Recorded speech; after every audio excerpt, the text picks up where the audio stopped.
Bienvenue sur le podcast Les hypnologues éclairés.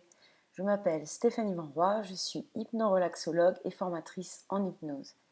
Ce podcast s'adresse aux professionnels de l'hypnose. Tu pourras y écouter des enregistrements de réunions d'échange et des audios d'information. Tous les liens utiles se trouvent dans les descriptifs écrits qui accompagnent les différents épisodes. Je te souhaite une très bonne écoute. Nous parlons aujourd'hui de l'organisation de la séance d'hypnose. Ça fait partie des éléments qu'on m'a. Vous savez, dans le petit questionnaire pour rejoindre le groupe, je demande quel sujet intéresse les personnes. Et ça, c'est ressorti. Comment on peut organiser sa séance, en gros. Comment travailler de manière globale, peut-être parfois de manière plus précise. On va voir justement tout ça ensemble ce matin. On va peut-être apporter des précisions. Peut-être donc pour Clémence et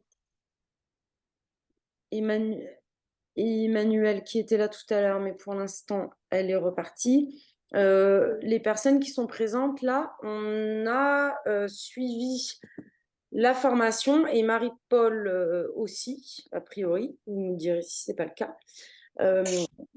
On a suivi la formation dans un même organisme. Donc, nous, on a un peu une base qui est vraiment hyper simple et classique de fonctionnement pour construire nos séances. Mais il y a aussi des personnes qui ont d'autres outils. Donc, forcément, quand on utilise d'autres outils, on va peut-être organiser notre travail d'une manière un peu différente. On en reparlera.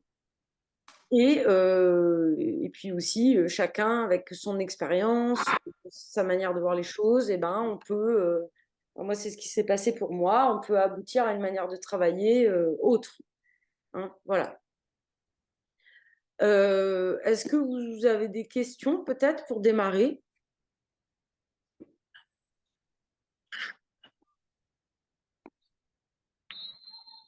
Moi, juste une question technique, là, comme je disais, je vois que Fanny. Comment on fait pour voir tout le monde? En fait, c'est sur son téléphone, il faut qu'elle change de fenêtre. Il y a plusieurs fenêtres sur Zoom. Dans afficher, tu veux dire? Non. En fait, c'est parce qu'elle est sur son téléphone. On la voit dans sa voiture, là, j'ai l'impression. Il Oui, suffit. mais d'habitude, je vois tout le monde quand même. Oui, mais C'est pas parce la première qu'il faut fois. que ton téléphone, là, tu es en C'est à moi écran, que tu tu vois parles. que là, sur ton téléphone, tu ne vois que l'écran de la personne qui parle. Si tu Oui, changes d'écran, tu navigues de droite à gauche sur tes écrans, tu verras d'autres écrans. d'accord, ok, ben voilà, c'est fait. Merci. Alors, donc, des questions peut-être pour démarrer. Ah, Clémence. Alors, oui, ok, Clémence, pas de souci, ça marche.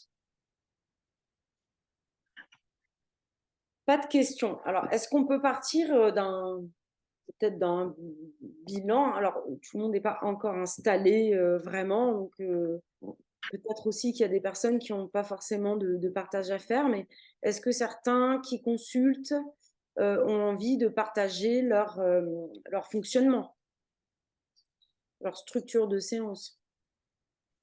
Est-ce qu'il y en a une déjà ou pas? Oui, Caroline. Oui, bonjour à tout le monde. Alors, moi, je fais des consultations depuis quelques années, mais je suis formée à l'hypnose depuis un an.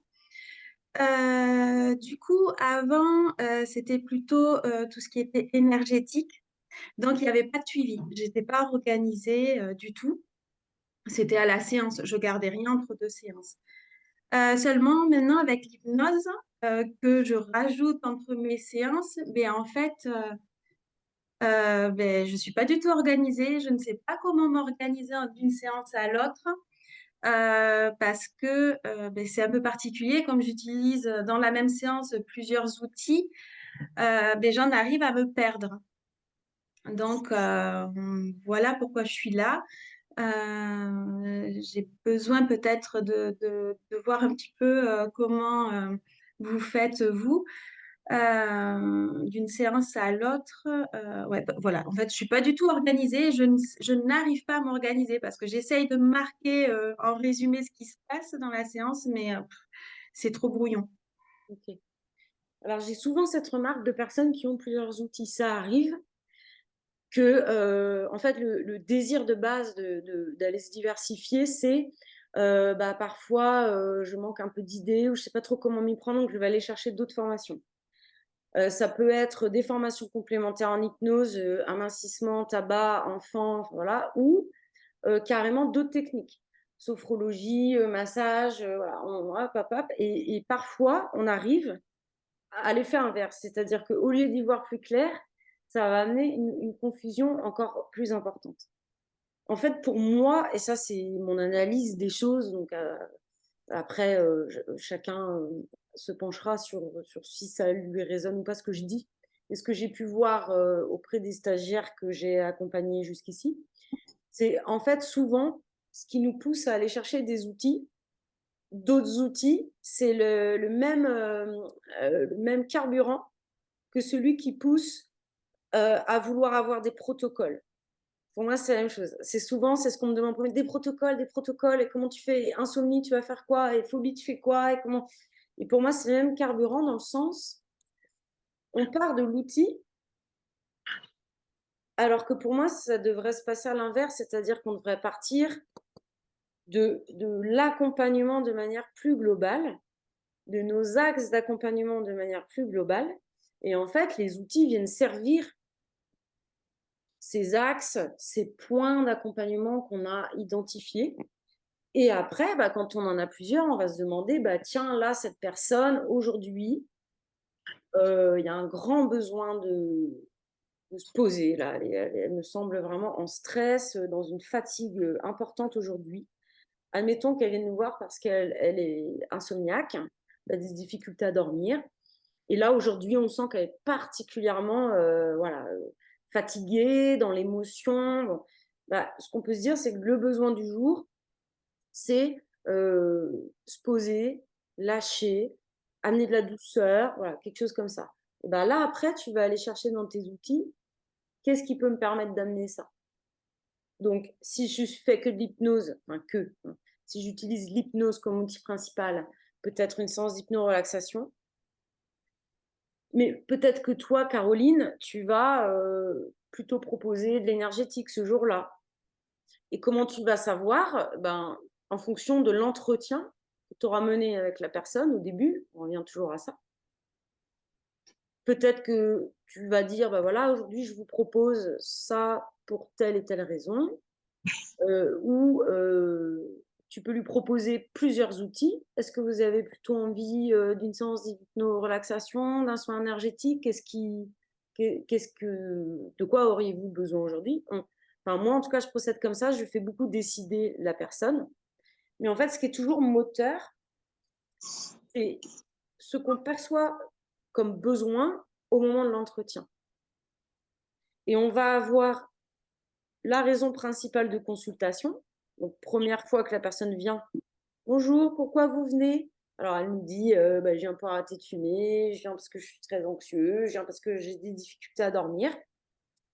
Je viens parce que, je pense à un exemple, là, je n'arrive pas à avoir d'enfant, je voudrais travailler là-dessus. Ok, très bien. Et après, dans cet objectif général, on va avoir le besoin du jour J, qui pour moi n'est jamais à négliger.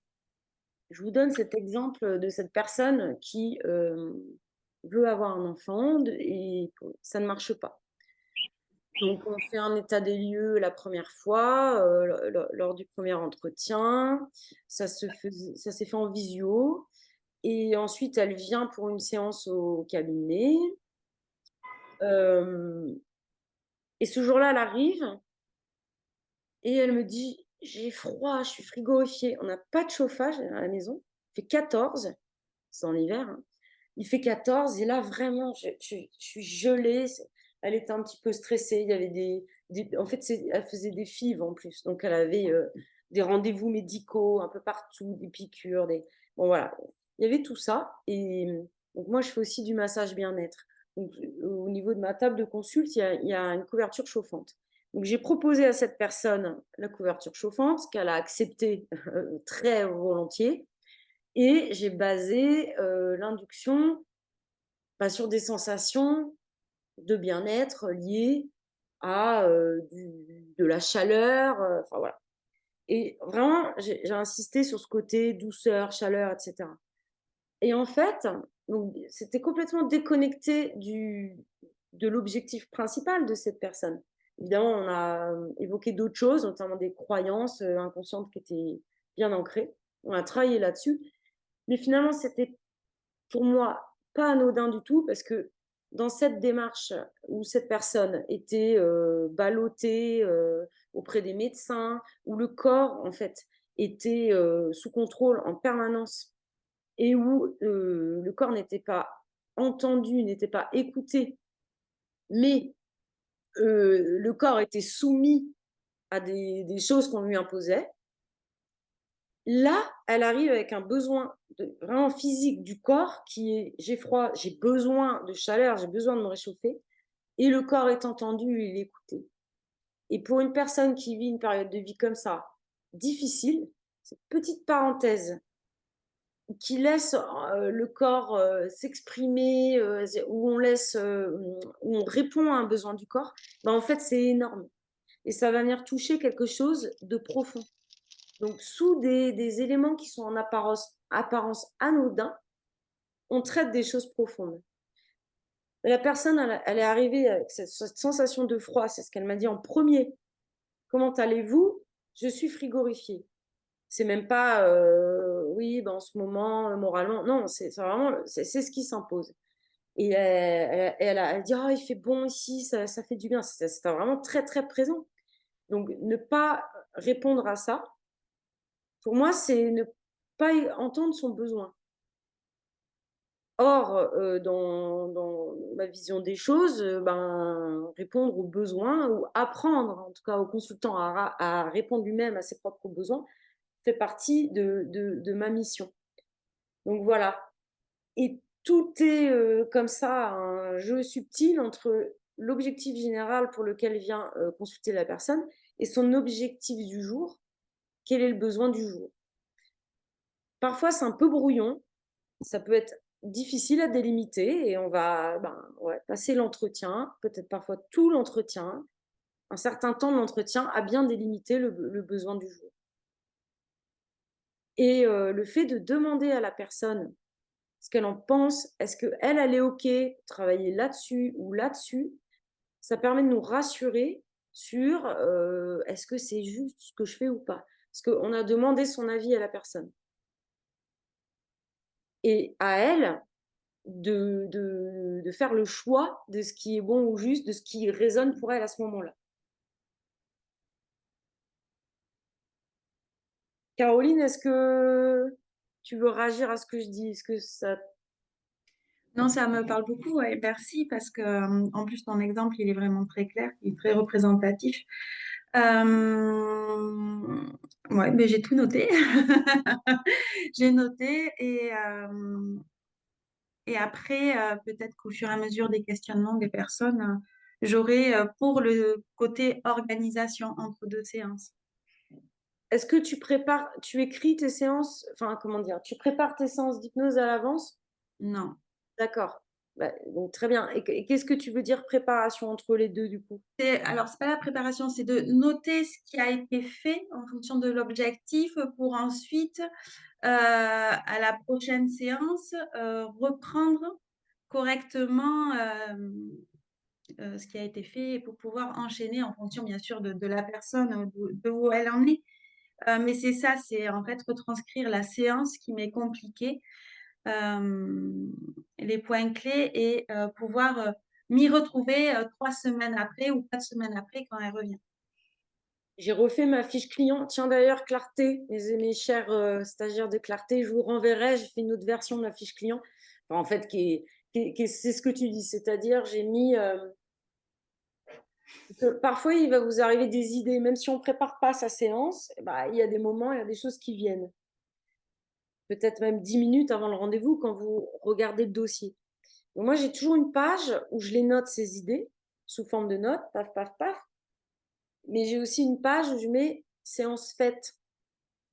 Parce que comme tu dis, que je puisse savoir ce que j'ai fait ou pas. Parce que bon, je crois parfois pouvoir compter sur ma mémoire, mais je me trompe très gravement parce qu'en fait, au bout de 3 semaines, entre les différentes personnes, bah non, je me rappelle pas toujours. Et comme tu le dis, ben, je fais des notes. C'est-à-dire, je vais noter 2 éléments clés de l'induction, par exemple, que j'ai faite. Et puis, je vais noter, je sais pas, exploration, gna gna, est-ce qu'il y a quelque chose qui est venu à la personne? Oui, non, paf, je le note. Tout ça sous forme de notes très brèves, parce que sinon c'est trop rébarbatif. Mais effectivement, enfin, il y en a qui notent pas, hein, on l'a vu entre stagiaires, on en a déjà parlé, mais moi je le fais parce que j'ai besoin de le faire. De façon à ce que quand la personne revient, on regarde, bah, on a fait ça, j'avais telles idées, ok. C'est juste une relecture parce qu'en fait, je ne sais pas du tout ce que je vais faire pendant ma séance puisque je n'ai pas encore discuté avec la personne, on ne sait pas où elle en est, on ne sait pas avec quoi elle arrive. Voilà. On ne sait même peut-être pas si on va faire de l'hypnose. Parce que des fois, ah ben non, moi j'ai déjà eu ça. Ah ben non, mais en fait ça va. Ah ben non, mais non, non, ça m'a fait beaucoup de bien la séance de la dernière fois. Du coup, depuis ceci, cela, non, ben je voudrais bien un massage en fait aujourd'hui. Ok, bon, bah je vais juste me changer parce que je suis pas très bien, ben, pas de souci, chauffage à fond et tout. Mais voilà, c'est le jeu. Donc,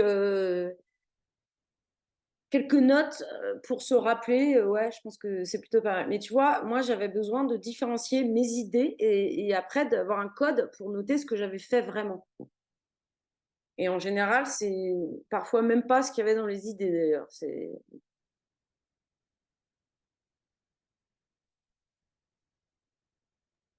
Merci. Est-ce que d'autres personnes veulent partager leurs interrogations, leurs remarques, leur manière de fonctionner? Oui, pourquoi pas. Moi, une difficulté que je peux avoir sur certaines séances, c'est d'être trop bavard, déjà moi-même, pas assez à l'écoute, mais aussi d'avoir des consultants très bavards.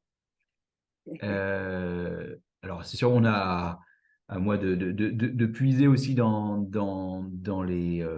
les outils qu'on a eus dans la formation Clarté. Néanmoins, c'est pas forcément simple à gérer. Quelques conseils sur cet aspect-là, ou est-ce que tu as besoin de plus de précision? Tu parles de l'aspect timing, le Ouais, temps. ouais. Euh, pour moi, alors moi j'ai vécu ça aussi.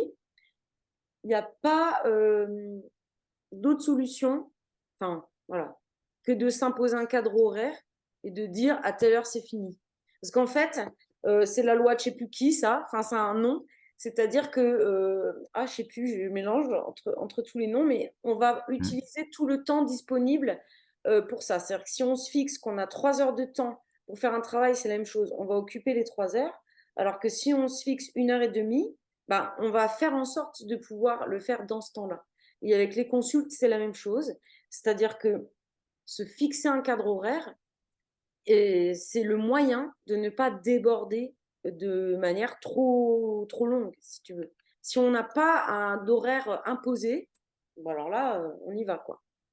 Alors, ça, je suis d'accord, c'est un aspect de la question. Et quand les réponses aux questions nous emmènent trop loin de la question. Quand les réponses aux questions nous ramènent trop loin, eh ben, c'est à nous de recadrer et de faire, tu Mm. sais, ce qu'on a vu dans Clarté, la reformulation résumée. Ouais. Moi, c'est à ça que je pensais, évidemment. Non, mais Mais c'est pas, c'est pas simple c'est pas c'est pas simple. forcément. Et on peut c'est pas simple dans le tact qu'on peut. Voilà, c'est plus cet aspect que je trouve gênant en termes d'empathie, de d'interrompre un consultant qui tient à raconter quelque chose, mais qui s'éloigne qui s'éloigne de la question. Tu vois ce que je veux dire? Oui, je comprends. Euh, Déjà, ça peut être posé dès le début de la séance, si vous le voulez, si vous voulez poser votre cadre. Par exemple, moi, j'ai un tarif qui est différent selon le temps. Donc, il y a un moment, il faut que les gens le sachent. Parce que si quelqu'un veut payer le minimum, ben, c'est aussi mon rôle. S'il me dit, bah non, mais moi, je veux le tarif d'1 heure et demie, c'est aussi à moi de faire en sorte qu'il paye 1h30. Donc, je dis, voilà, selon. Alors, ça dépend des gens, parce qu'il y en a, ils me disent direct, moi, je m'en fous du temps, on s'en fout, d'accord. Sauf que le temps maximum, c'est 2 heures. Ce qui est déjà beaucoup, hein. 2 heures entières, voilà. Donc, mais parce que c'est le temps d'un entretien, voilà, le temps d'un vrai entretien, plus le temps d'une séance. Si la personne, à un moment donné, elle parle, voilà, exactement dans ce que tu décris, que moi je vois qu'il est 1h, enfin qu'on a fait 1h10 déjà d'entretien et que ça continue, machin, je vais lui dire, il nous reste 50 minutes pour boucler. En fait, si vous voulez qu'on fasse un exercice en hypnose, qu'on a un petit temps d'hypnose, il faudrait qu'on y passe là. Et même si c'est au bout d'1 heure d'entretien, c'est bien, parce que du coup, la personne, elle va me dire ce que je lui dis. Est-ce que vous voulez donc ce temps d'hypnose ou est-ce qu'on continue la discussion? Et c'est elle qui décide. Si elle est dans un moment où elle a besoin de poser des choses, de déposer des choses, de parler, elle va peut-être dire ah bah je veux bien qu'on continue. Mais on lui a rappelé en même temps que ça fait 1 heure qu'on discute, elle a encore 1 heure, mais pas plus. Enfin, après, elle reprendra rendez-vous pour continuer la discussion. Si elle dit oui, j'aurais besoin d'un temps d'hypnose, ok. Alors, de quoi vous avez besoin précisément? Parce qu'on a parlé de différentes choses. Vous avez évoqué ça, ça et ça. Sur quoi est-ce que vous voulez qu'on se centre? Et elle va répondre quelque chose. Ou alors elle va dire ah bah je sais pas trop parce qu'entre ceci, cela. Et là, on est reparti pour aller comment dire recentrer, tu vois. Mais il y a un moment donné, moi, au début, je disais aux gens, voyez, il y a l'horloge, donc je mets le temps là pour que vous aussi, vous puissiez voir, enfin, comme si, voilà, je les impliquais dans le temps. Parce que moi, je me rappelle que quand je faisais des séances pour moi, je savais combien de temps j'avais, et du coup, je regardais l'heure en me disant, attends, j'ai ce truc-là à poser, il faut absolument que j'ai le temps de le poser. Bon, en fait, moi, les gens qui viennent, ils ne regardent pas l'horloge, en fait, hein, clairement. Donc, je veux dire, c'est à moi de prendre ce rôle-là. Parce que eux, voilà, si je pose pas le cadre horaire, ils ne vont pas le poser d'eux-mêmes, en fait. Effectivement, effectivement, je comprends, tu dis empathique, etc. Oui. En même temps, pour moi, je trouvais que les séances auxquelles je pense étaient un peu courtes. Parce que moi, j'aime bien, vous voyez, j'aime bien parler, parler, parler, beaucoup. Et en même temps, ça avait le mérite de m'obliger à aller chercher ce qui était prioritaire ce jour au moment de cette séance. Il fallait bien que je fasse un choix et un tri. Parce que, à l'inverse, si on ne donne pas le cadre et que la personne elle arrive chez vous à 10h du matin et qu'on n'ose pas l'arrêter, il y en a, ils vont partir à 20h. Et ils vont dire, c'est formidable cette journée en ta compagnie, mais vous n'en pouvez plus. Et à un moment donné, vous aurez aussi peut-être des gens qui vont venir après à un autre rendez-vous et vous serez obligé de libérer le cabinet pour faire rentrer quelqu'un d'autre. Donc, ne pas attendre que le consultant se restreigne, parce que souvent, ça ne vient pas d'eux. Mais nous, si déjà dans votre posture mentale, vous avez l'heure en tête, vous allez, même si ça reste une difficulté, enfin, vous savez ce que j'appelle les points de questionnement, quoi. Même si ça reste quelque chose où vous savez que, bah oui, vous avez tendance un peu à déborder à laisser déborder les horaires, bah vous arriverez de plus en plus à faire respecter le cadre. Parce qu'en fait, ce cadre-là, il amène aussi une sécurité pour tout le monde. Hein, on pose un cadre horaire, on va le respecter. C'est contrat de confiance aussi. Voilà, cette personne à l'annonce des temps, bon bah c'est quand même respecté dans la globalité. Et ça permet à la personne de savoir ce qui est important pour elle à ce moment-là, ce qu'elle veut évoquer, vers quoi elle veut aller, voilà. Ça, et toujours, vous savez, hein, je le répète beaucoup, mais comme ça, on la ramène à sa propre autonomie, de savoir elle aussi comment elle veut organiser tout ça. Et n'hésitez pas à parler de vos propres fonctionnements comme ça. Il y a des personnes, il y a une séance d'hypnose ou pas, il y a des praticiens, il y a tout le temps une séance d'hypnose. Si c'est votre cas, si vous savez que vous faites de l'hypnose pendant 30, 45 minutes, 50 minutes en tout, enfin le temps que la personne s'installe, etc., vous savez qu'à telle heure max, il faut que vous partiez en séance. Ça, vous pouvez le glisser. Vous pouvez dire, oui, donc on va pouvoir commencer cet entretien qui va durer 1 heure, par exemple, avant d'aller en séance. Et comme ça, hop, la personne, elle a entendu quand même. Ça vous permet aussi, vous, de savoir où vous en êtes. Si vous sentez que, comme tu dis, la personne a dit à part, ça dure, c'est peut-être pas très agréable, mais l'amener à se recentrer, c'est aussi une manière de dire, je vois que tu vas explorer un peu tout ça, mais et aujourd'hui, c'est quoi l'important pour toi? Enfin, toi, revenir à cette question-là. Et c'est pas anodin, parce que se demander pour soi dans le quotidien, qu'est-ce qui est important pour nous là, qu'est-ce qui se joue pour nous là maintenant, c'est pas mal. Donc Oui. finalement, là où on a peur de pas être empathique, tu vois, de manière indirecte, on l'amène à aller encore plus loin, encore, à approfondir davantage. Oui, c'est sûr. C'est comme les histoires avec les. Ce qui te dérange chez l'autre, c'est pareil dans la situation, c'est toujours un écho de quelque chose qui vient de moi, forcément, parce qu'il y a un besoin d'exhaustivité qui est à corriger pour aller effectivement à l'essentiel. Oui, ou Ce alors, que vit le sujet fait écho aussi à ce que vit le thérapeute, enfin, l'accompagnant. oui, après tu peux aussi poser ça autrement en disant, moi j'aime travailler en profondeur, permettre aux personnes de faire le tour de la question, et j'attire des gens du coup qui sont aussi comme ça. Eh bien, moi je pars du principe que nous démarrons l'accompagnement par 2, voire 3, allons-y, 3 séances de suite d'1 heure et demie de discussion. Tu vois ce que je veux dire?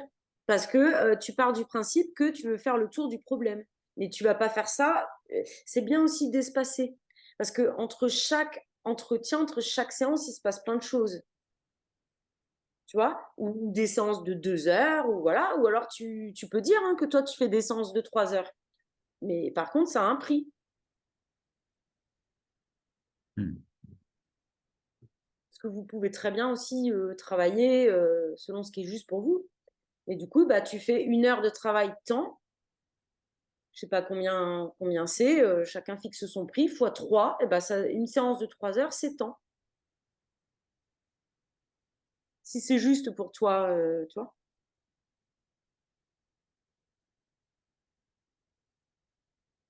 Ok, merci. Oui, Caroline. Juste, je me permets pour partager, parce que moi aussi, j'ai attiré pendant une période beaucoup de personnes qui me prenaient beaucoup de temps. Mais comme tu dis, comme j'avais personne après, mais je me laissais envahir. Et en fait, j'ai trouvé des petites techniques qui ne marchent pas tous les coups, mais bon, des fois, ça fonctionne. Où en fait, quand les personnes commencent à déballer en fait tout ce qu'ils ont sur le cœur à l'intérieur d'eux, je leur dis que en fait, je les arrête et je leur dis que je ressens qu'ils ont besoin d'exprimer tout ça, de le faire ressortir du corps, etc. Et de peut-être s'écrire une lettre ou écrire une lettre et faire un genre de petit rituel chez eux pour pouvoir voilà, exprimer tout ce qu'ils ont à exprimer et de faire partir où ils le veulent, en fumée ou ailleurs, ces choses-là. Et comme ça me permet en fait de leur donner un outil en disant j'entends bien, mais on est obligé de continuer de revenir à notre objectif de la séance, mais je les laisse pas avec tout ça à l'intérieur encore à vouloir sortir. Je sais pas si c'est clair ce que je dis. Donc voilà, et après, des fois, je leur demande de faire le lien. Ok, vous exprimez tout ça. Est-ce que vous avez l'impression que c'est bloqué, enfin, tout ce que vous m'indiquez, ça n'a pas un lien avec l'objectif que vous êtes venu travailler aujourd'hui avec moi? Et en fait, il y a la tension qui souvent, ah ben non, alors des fois c'est non, et du coup, elles sentent qu'elles sont parties un peu loin, les personnes, donc hop, elles reviennent sur le sujet initial, ou alors il y a des liens de cause à effet qui se font et des liens de compréhension. Oui. Voilà, alors je dis pas que ça marche à tous les coups, hein, mais ça m'a aidé dans certaines situations. Carrément. Et c'est vrai que ce que tu dis de faire les liens, etc., c'est par rapport à la reformulation dont on parlait tout à l'heure, pour résumer. Oui, on va pouvoir faire des liens, voir ce qui est important. Et effectivement, aussi, ce qu'on peut faire, c'est, si on pose que l'entretien nous permet de déterminer l'objectif de notre séance du jour, on a un objectif d'accompagnement, on a un objectif de la séance, ramener alors, et aujourd'hui, ramener à ça, comme on disait tout à l'heure, ça permet de recentrer sur ce qui est aujourd'hui là important pour la personne. Donc cet objectif de cette séance, c'est un fil conducteur en fait, du coup, effectivement, qui peut permettre de recadrer. Après, on peut imaginer que la personne, quand elle commence à dire des choses, en tout cas, c'est toujours quand même une expression d'un mal-être, effectivement, de quelque chose qui est compliqué. Écrire une lettre, l'écriture peut être vraiment hyper soulageant, on va dire. Mais c'est vrai que être écouté par quelqu'un, se sentir vraiment écouté, c'est énorme, en fait, en effet, thérapeutique, entre guillemets, ce que ça peut apporter. Si on sent que la personne, ça déborde, elle a besoin, voilà, ce qui est intéressant, c'est d'avoir dans son réseau un psychologue et peut-être de lui proposer, du coup, d'aller consulter.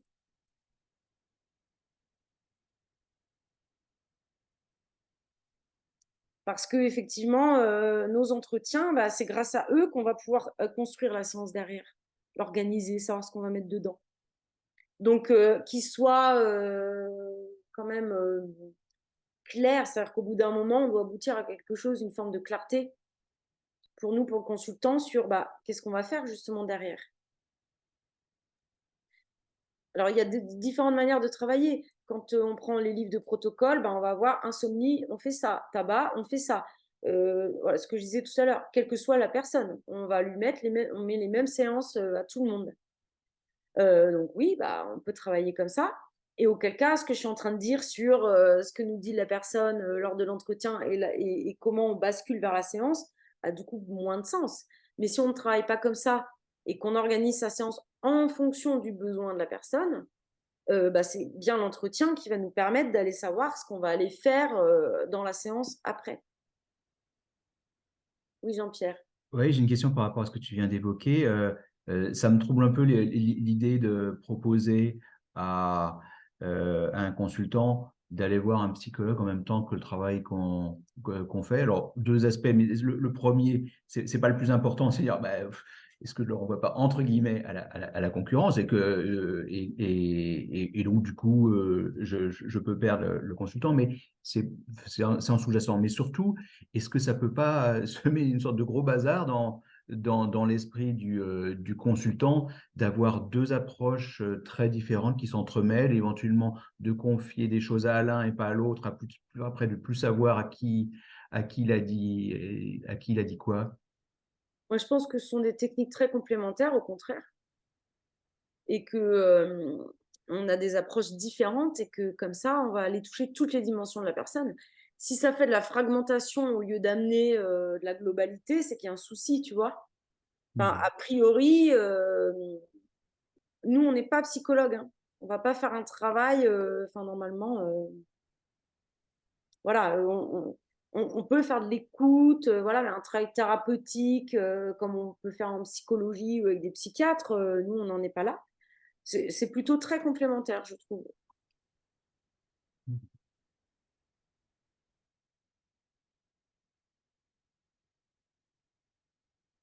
Dans l'organisation de la séance, comment vous travaillez? Est-ce que vous vous basez sur l'entretien pour faire la séance en direct en fonction de ce que vous avez repéré comme étant des besoins, ou est-ce que vous utilisez des démarches qu'on vous a enseignées en formation? Comment vous y prenez? Je ne sais pas si Clémence, tu veux partager avec nous comment tu travailles, si tu es d'accord. Bien sûr, bonjour à tous.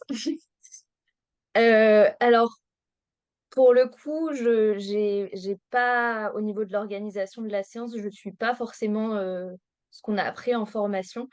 Euh, et j'y vais plutôt, on va dire, à l'intuition pour le coup, et en fonction de la synchro et de la calibration vis-à-vis du client. J'ai différents outils, donc je ne fais pas forcément uniquement de l'hypnose, mais bon, ça marche aussi, enfin, ça fonctionne sur les différents outils que j'ai. C'est vraiment, j'y vais plus à l'intuition pour le coup, et en me basant aussi sur l'entretien qui a été fait juste avant. Mais j'ai pas à proprement parler de technique, c'est pour ça aussi que j'ai rejoint un petit peu la réunion pour, euh, pour voir, entendre différentes techniques qui sont toutes justes. Enfin, si on les pratique tous, c'est que à un moment donné, elles sont justes pour nous. Donc voilà, j'ai pas vraiment de technique à partager, c'est plus s'écouter et le ressentir aussi, et puis de voir comment ça prend au niveau du client. Et puis si ça prend pas, eh ben, faire toute autre chose. Mais on finit toujours par trouver, je pense. Tout à fait. Merci beaucoup. Donc toi, pareil, tu travailles en fonction de l'entretien, c'est-à-dire ce que tu sens qui est voilà, le besoin de la personne, et tu adaptes ta technique derrière, que ce soit hypnose Oui, ou autre, à ce que tu as aperçu. oui, c'est ça. J'essaie de... Généralement, en première séance, quand même, je vais, on va dire, j'y vais en entonnoir, donc je fais quelque chose de plus global, d'essayer de créer aussi le lien avec le client. Généralement, c'est leur première fois en hypnose, donc de vraiment pouvoir bah, les éduquer, entre guillemets, à l'hypnose, leur faire découvrir ça. Et puis ensuite, les séances d'après, je le fais un peu à l'intuition en fonction de leur retour, etc. Ça marche. Océane, si tu nous entends, est-ce que toi, tu veux partager également comment tu travailles?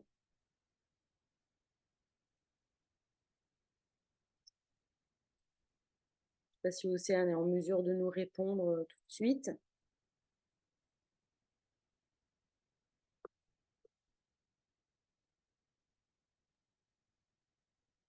Je peux dire quelque chose? Oui, bien sûr, Isabelle. Donc, dans ce que j'entends, en fait, plein de personnes ont plusieurs techniques.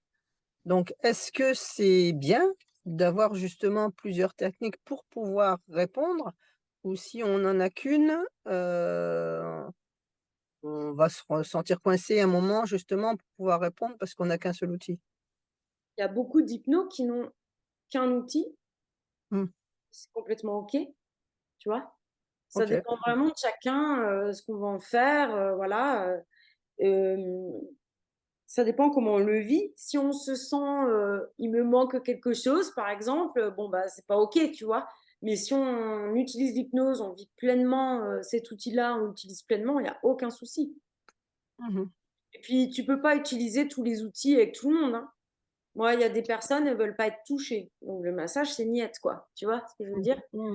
L'hypnose, mais c'est tout. Et l'inverse aussi. Il y en a, ils viennent se faire masser, ils veulent pas de l'hypnose. Moi, j'ai pris, je suis venue à cet outil-là, je sais plus trop comment d'ailleurs, surtout pour moi à la base, parce que moi j'étais assez déconnectée du corps finalement. C'était un moyen de, je pense, voilà, je l'ai dans ma pratique, mais je pense qu'on peut très bien utiliser un outil. Mais le tout, c'est d'être OK avec ce qu'on fait, tu vois. Mmh. Océane, je vois que OK. tu es OK. dispo. Merci à toi. Alors, bah, moi, après la première, enfin, après l'entretien de la première séance, bah, je fais quelque chose de général, en fait, une technique générale en fonction de ce que la personne m'a dit. Et puis après, bah, les séances suivantes, j'adapte en fonction de ce qu'elle m'a dit à l'entretien. Ça marche. Est-ce que vous utilisez des métaphores? Nous, dans notre formation, on a parlé un peu des métaphores. Est-ce que vous les utilisez, Clémence, Océane, dans vos pratiques, vous? J'essaye, moi, mais pour le coup, c'est pas mon point fort. C'est quelque chose dont je devrais travailler aussi. J'ai d'ailleurs, s'il y en a que ça intéresse, j'ai en PDF le gros livre Métaphores et suggestions hypnotiques. Je sais qu'il est pas mal. S'il y en a Celui-là? qui le.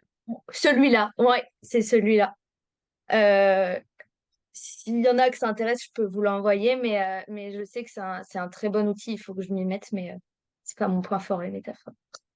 Moi, j'ai commandé ce livre avec une impatience. Je me suis dit, ah, mon problème va être résolu. Je vais trouver la Bible. J'ai ouvert le truc, je fais. Ouais. C'est. Ouais, enfin, voilà. J'ai lu des choses, je dis pas, mais c'est comme les bouquins que j'ai, un ou deux trucs par-ci par-là. Mais c'est pas. Vous avez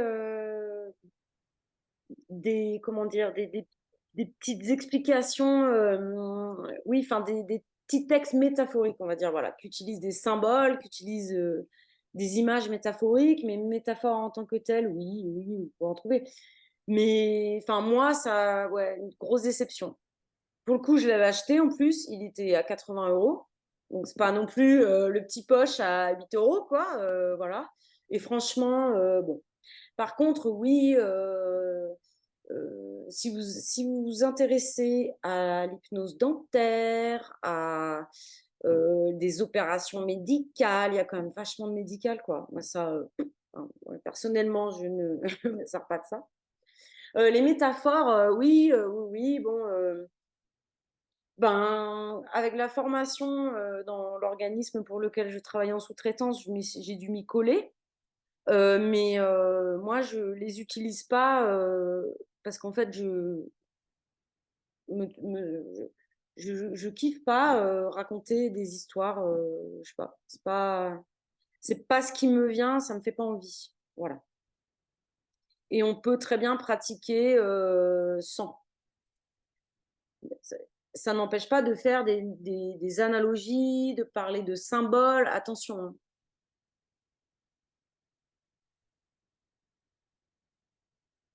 On est bien d'accord. Alors, Marie-Paul, tu nous mets un petit message. Tu travailles avec le besoin, ok. Tu as plusieurs outils aussi. Tu utilises la lumino-hypnose. Musique en lunettes. Ok, ok. Intéressant. Donc, nous, ce qu'on a appris, c'est que notre séance se basait sur le fait de dire, de raconter de une à, enfin, on nous disait 4 métaphores, mais plus la suite, ça faisait des séances d'1 heure, donc trop long, beaucoup trop long. Donc peut-être une métaphore, 2, 3, enfin voilà. Pour certains, ça va s'arrêter là. Pour beaucoup, hypnose ericksonienne, bah, on raconte des histoires, hein, voilà. Et après, ce qui était le point fort de notre séance, c'est l'action, c'est-à-dire ce qu'on invite la personne à imaginer qu'elle fait pour se débarrasser de son problème, arranger son problème, travailler d'une quelconque manière sur son problème. Dans certains livres d'hypnose, ils appellent ça la métaphore collaborative parce que quand on demande à une personne de faire une action symbolique, comme par exemple jeter son paquet de cigarettes, voilà, un symbole de son tabagisme, jeter son paquet de cigarettes, le fait que ce soit symbolique, pour certains, ça fait partie d'une sorte de métaphore. Nous, on appelait ça donc l'action. C'est le fait de permettre à la personne de s'imaginer en train de faire quelque chose en lien avec son problème. Alors, est-ce que les stagiaires de notre formation, enfin, de la formation de l'organisme dont je parle, est-ce que j'ai résumé en gros notre organisation de séance? On est d'accord que c'est ce qu'on nous a appris à faire. Et ensuite, on faisait un pont vers le futur. Voilà, hein, bien sûr, avant de proposer les suggestions, oui, actions, suggestions. Et c'est-à-dire que les suggestions, si tu veux, elles étaient placées là dans le cours. C'est très bizarre parce qu'en fait, on fait des suggestions tout au long de la séance, de l'induction à la sortie de transe. Donc, voilà, jusqu'au bout. Donc, elles font vraiment partie de toute la séance. Mais c'était ça exactement le cours. Donc, moi, ce que j'ai fait rapidement, c'est chanter les métaphores, parce que les séances étaient beaucoup trop longues. Et je m'étais rendu compte que là où il semblait se passer le plus de choses pour les gens, c'était dans cette action-là qui menait. Parfois, il y a de l'émotion, enfin, il se passait des choses. Je me dis, ah, Ça doit être un moment important. Donc, j'ai gardé ce moment clé et maintenant, mon cœur de séance n'est plus qu'une action géante que j'invite la personne à faire, en gros, puisque le consultant est toujours sollicité, en fait, à aller explorer, à aller visualiser, à aller ressentir selon ce qui se présente pour lui. Voilà ce que je pourrais dire de comment je travaille et ça, pour donner des choses concrètes peut-être, parce qu'il y a des gens qui veulent aussi peut-être avoir, voilà, la matière, c'est bien beau tout ce qu'on dit, mais avoir des choses vraiment concrètes de la construction de la séance. Ça va dépendre du besoin de la personne, effectivement, mais en fonction du besoin, bah, je vais aller faire soit je vais lui proposer une action en lien avec son problème ou plutôt, bah, moi, ce que je fais beaucoup, et ceux qui ont travaillé avec moi en formation le savent, c'est les séances d'exploration pour vraiment permettre d'aller identifier, reconnaître, comprendre ce qui se joue, observer, amener vraiment de la compréhension.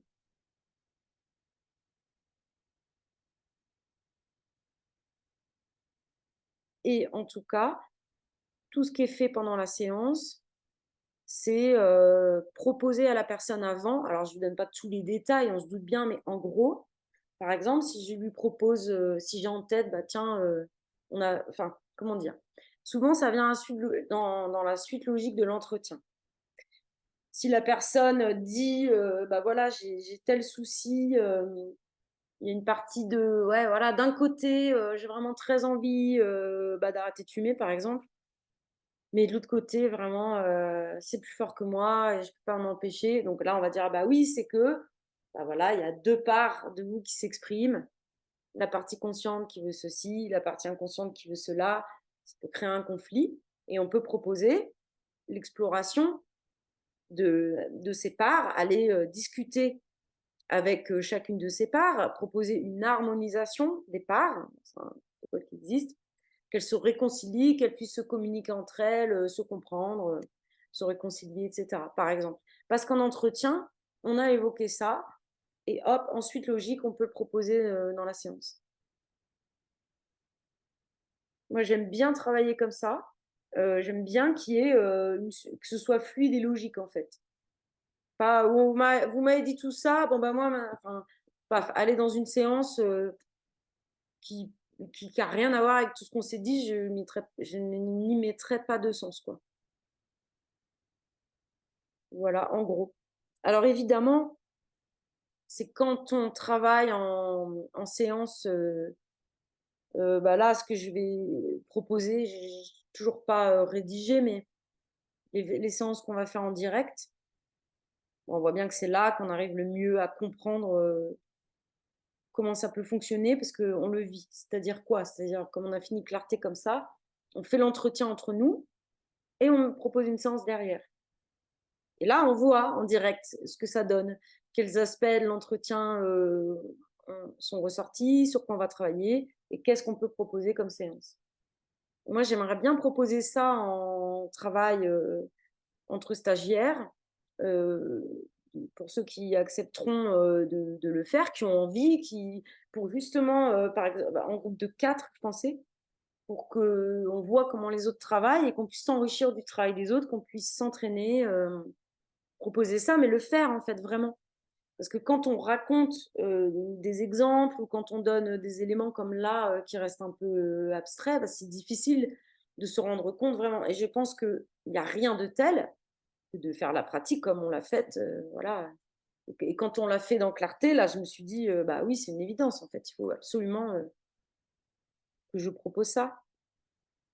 Je confirme qu'il n'y a rien de plus formateur et des deux côtés en fait. Autant parce que nous on le fait dans la formation avec Jean-Pierre, avec tous les autres stagiaires, autant en accompagnant qu'en tant que consultant. Il n'y a rien de plus formateur. Je m'aperçois, je me rends compte de choses des deux côtés. C'est vraiment, vraiment ça clôture mais magnifiquement bien la formation et là on met vraiment tout à profit, c'est génial. On voit clair, clarté, c'est clair. Oui, c'est vrai que d'être soit dans la posture du consultant, parce qu'en fait, comme on le fait entre nous, les stagiaires, c'est le deal. C'est que si personne accepte de jouer le consultant avec une vraie problématique, tant qu'à faire, sinon, c'est pas, vous voyez, voilà. Donc après, chacun apporte ce qu'il veut, hein. On n'est pas obligé de prendre une problématique très, très épineuse pour nous, mais effectivement, on apprend aussi énormément, clairement. Oui, oui. Ça marche à double sens, quoi. Hein. C'est pas que pour celui qui s'entraîne, c'est pour tout le monde, effectivement. Oui, je confirme ce que dit Séverine. C'est vrai qu'on aurait tendance, j'ai l'impression que beaucoup de praticiens connaissent la théorie, savoir comment on met un sujet en induction, mais finalement, parfois non jamais, ou pas en tout cas souvent vécu l'état d'hypnose, et mieux on le connaît, mieux on peut, je pense, se projeter, ou essayer de se projeter dans ce que vit le consultant. Sinon, c'est le paradoxe je trouve que ça serait assez paradoxal de se dire qu'on n'a jamais vu dans quel état peut se trouver le consultant qu'on accompagne dans une séance d'hypnose. Complètement, oui. Complètement. Et aussi, non seulement l'état d'hypnose, et aussi, qu'est-ce que c'est de se faire accompagner de manière plus globale? Parce qu'une séance par-ci par-là, ok. Donc déjà, première chose, c'est énorme ce que tu dis, parce que oui, il y a des personnes qui, je me suis aperçue, qui pratiquent l'hypnose, mais qui n'ont pas vécu les séances pour eux. Mais en plus, de manière plus générale, c'est quoi être accompagné? Parce que c'est une dimension qui est intéressante aussi à avoir éprouvé, expérimenté pour soi. Il y a plein de choses dont on se rend compte de la portée, en fait, hein, que ça peut avoir.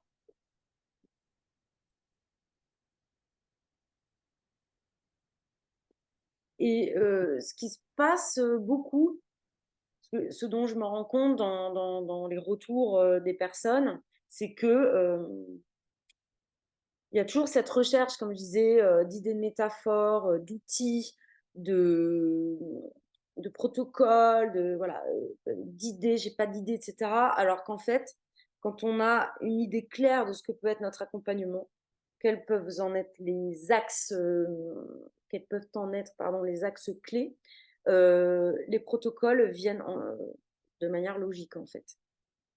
Bien sûr, on peut avoir des protocoles qu'on apprend, je ne dis pas le contraire. Notamment sur des précautions, par exemple, sur des traumas, on va utiliser la dissociation et la double dissociation même pour éviter que ce soit trop difficile émotionnellement. Ok, c'est bon à savoir. Mais en fait, ce qui se passe, c'est que quand vous savez ce que vous voulez obtenir, quelle est la fonction de ce que vous voulez faire là, avec cette séance, bah, l'outil va venir tout seul après. Et c'est surtout ça qui manque aux personnes, en fait. C'est vraiment une globalité dans l'accompagnement. Et le truc, c'est que les personnes pour qui je peux ressentir ça, n'ont pas forcément conscience que c'est ça qui vont leur manquer. Donc, elles vont acheter des bouquins et continuer à écouter des vidéos, à écouter Kevin Finel, que tout le monde adore chez les hypnos, et voilà. Et c'est notre idole. Donc, on l'adore. Mais pour autant, on ne travaille pas tous comme Kevin Finel, parce que moi, je l'adore, mais je ne travaille pas comme lui, en fait. J'aimerais beaucoup, mais c'est pas comme ça que moi, dans ma personnalité, je suis faite pour travailler, quoi. Donc, je veux pas copier Kevin Finel, ça collerait pas. En fait, c'est comme, je veux écrire ça depuis longtemps, parce que je l'ai en tête depuis très longtemps, je n'ai toujours pas écrit, mais vous savez, quand vous avez la binette au jardinet, vous achetez une super binette, quoi. La binette, elle est trop classe, vous binez votre jardin potager pour avoir que ça pousse super bien et tout, vous êtes trop content. Et en fait, l'idée, c'est que si tu sais que ce que tu veux faire, c'est aérer la terre au pied de tes tomates, par exemple. Enfin, moi, cet été, ça m'est arrivé de prendre un bout de bois qui traînait par terre et de gratter la terre, quoi. Et donc, en fait, c'est pas l'outil qui est important. C'est bien la fonction qu'il remplit, on est d'accord. C'est pas la binette qui est important. Ce qui est important, c'est le fait de biner. Qu'est-ce que ça peut apporter de biner? Et en fait, à partir du moment où nous, c'est clair que là, sur cette séance, eh ben, on va proposer de biner, parce qu'il nous apparaît que vraiment c'est important, que vous utilisiez une fourchette, une binette, un bout de bois, vos ongles, peu importe. Et finalement, autant les protocoles, ils peuvent nous aider, mais autant ils peuvent aussi couper notre créativité par moment. Parce que peut-être que vous seriez allé vers quelque chose de personnel, voilà. Puis en plus, ce qui est très drôle, c'est que parfois on se rend compte que j'ai inventé un protocole, trop bien. 1 an après, tiens, c'est drôle, dans ce livre, ils m'ont piqué mon protocole, quand même, je trouve ça dégueulasse. Vraiment, c'est pas juste. Bon, évidemment, jamais on invente, enfin, peut-être, si, il y a des gens qui inventent des choses, mais moi, même ce que je croyais être venu comme ça, existe déjà, en fait. Enfin, je veux dire, voilà. Et c'est tout à fait OK comme ça, mais ce que je veux dire, c'est que j'ai pas dû attendre d'aller les rencontrer dans des livres pour proposer ceci ou cela. Donc, on peut se décrisper sur cette histoire de protocole, etc., en se disant que avoir une vision plus globale de notre accompagnement va amener, comme le disait Céline tout à l'heure, de la clarté dans le travail qu'on fait.